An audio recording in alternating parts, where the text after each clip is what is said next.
Home minister अंतिम भाग. आदेश भाऊजी आल्यामुळे पूर्ण सोसायटीत होम मिनिस्टरचा जयघोष सुरू झाला. सोसायटीतील सगळे रहिवाशी आदेश भाऊजींची एक झलक बघायला आतुर झाले होते. तेवढ्यात निलिमाने सजवलेली आरतीची थाळी पुढे करून भाऊजींचे औक्षण केले. मग एक सुंदर उखाणा म्हटला. सगळ्यांनी टाळ्या वाजून निलिमाचे कौतुक केले. मग गर्दी बाजूला सारीत अनिल आणि निलिमा आदेश भाऊजींना त्यांच्या घरात घेऊन गेले. शूटिंगच्या सेटअपसाठी आधीच काही मंडळी 15 मिनिटांपूर्वी घरी आली होती. त्यांनी कॅमेरा सज्ज केला आणि मग काही वेळातच आदेश भाऊजींचे पोटेंच्या घरात आगमन झाले. इथे घराबाहेर भरपूर गर्दी जमली होती. इतका आवाज गोंधळ की विचारायलाच नको. त्यामुळे शूटिंगचे रिटेक होऊ लागले. आदेश भाऊजी पुरते वैतागले. मग त्यांनी स्वतः घराबाहेर येऊन सोसायटीतील रहिवाशांना विनंती केली व ते म्हणाले, शूटिंग सुरू झालेले आहे तर कृपया करून कोणी आवाज गडबड गोंधळ करू नये. तसेच फोटोचा फ्लॅशही पाडू नये.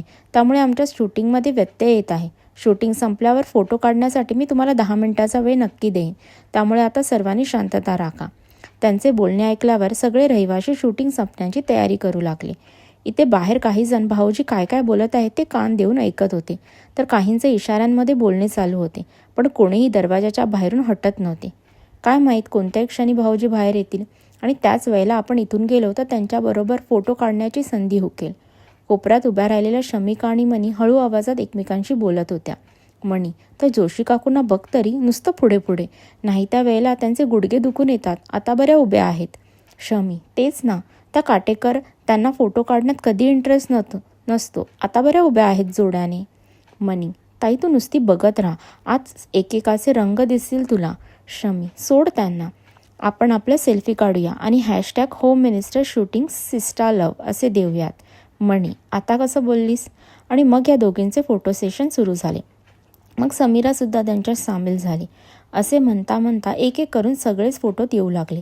त्या वेळेपुरते सोसायटीमधले सगळे रहिवाशी एक झाले होते. अगदी सणवार असल्यासारखं सगळीकडे वातावरण होतं.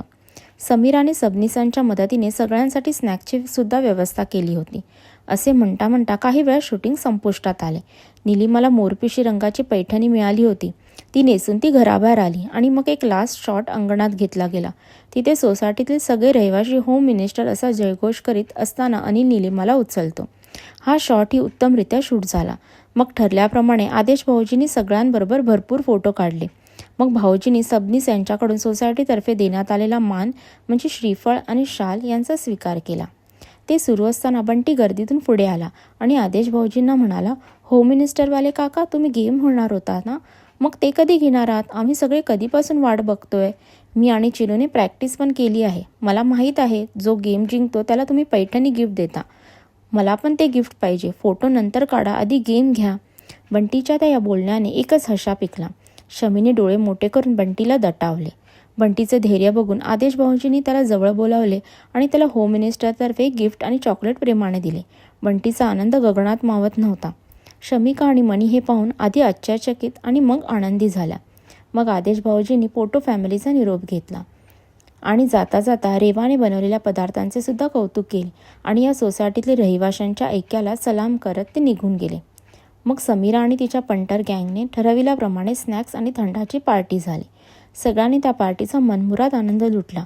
अशा प्रकारे गोड कडू आठवणी घेऊन सगळे आपापल्या घरी परत. समाप्त.